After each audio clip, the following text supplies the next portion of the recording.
I could feel you. I was feeling that energy all last night.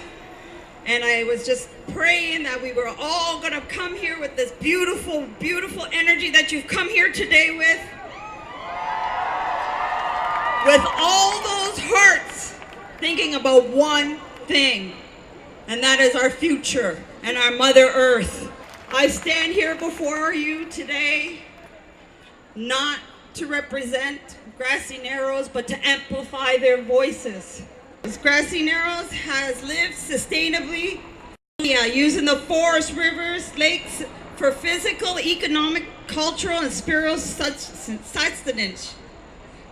Grassy Narrows First Nation has been through many traumas, including coerced relocation away from their traditional community, clear-cutting, logging of their forests, and mining of their lands. Shame.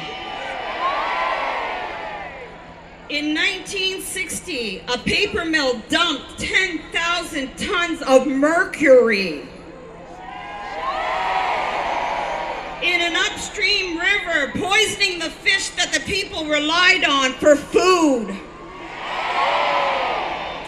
When the fishery was shut down, the economy collapsed and almost everyone lost their jobs. Now Grassy Narrows is fighting for mercury justice, including compensation for everyone impacted by the mercury poisoning, and for Mercury Home and Treatment Center, which will provide on-reserve service for people with mercury poisoning who treatment and long-term care.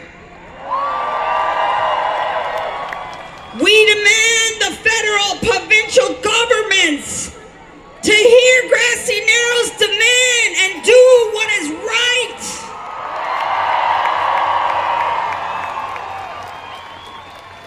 To tell you more about this, here's Chrissy Swain, a community activist in Grassy Narrows. First of all, I want to say Chimigwech for supporting this is an ongoing issue. This is something that we have to wake up to every day. Like for myself, I have a hard time opening things sometimes, and my husband has to help me or lift things. And when we first started to do these things, I was able to walk all the way. I was always the one in front yelling and rallying up people. And now it's hard for me. The disease is a progressing disease. Everybody has different symptoms. And for me, it's my legs. My legs are starting to get weaker, and my hands. And I guess I want to mention a lot of the people in my community that suffer with mental health issues. And according to the studies, that's a part of the mercury symptoms. That's a sign of mercury pollution, of poisoning. In my years of being a teenager, I lost a lot of friends to suicide, and they didn't know why they felt the way they felt.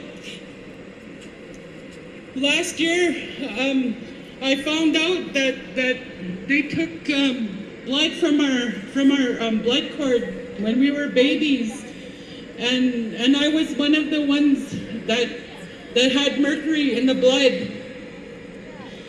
And there's so many people, so many of us my age, we were born at the peak of the poisoning, and we lost a lot of young people. The life expectancy of our community is getting lower.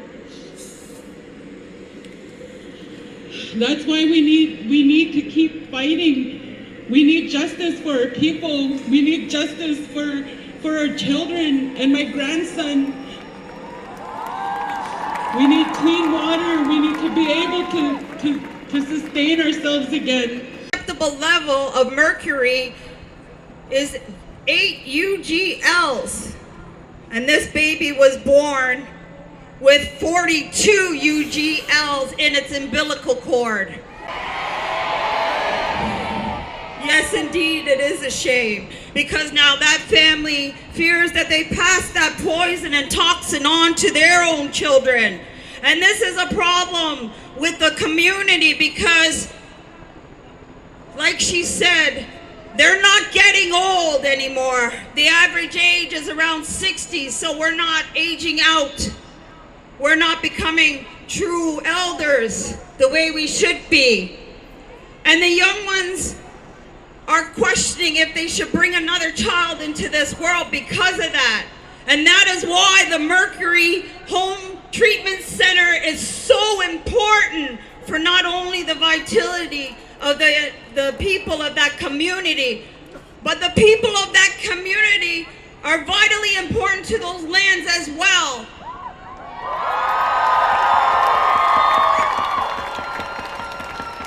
All of us, all of you that fight for Mother Earth and for these lands and the very thing that sustains us all, we are all important and we all matter. And without the lands, the water, we have nothing.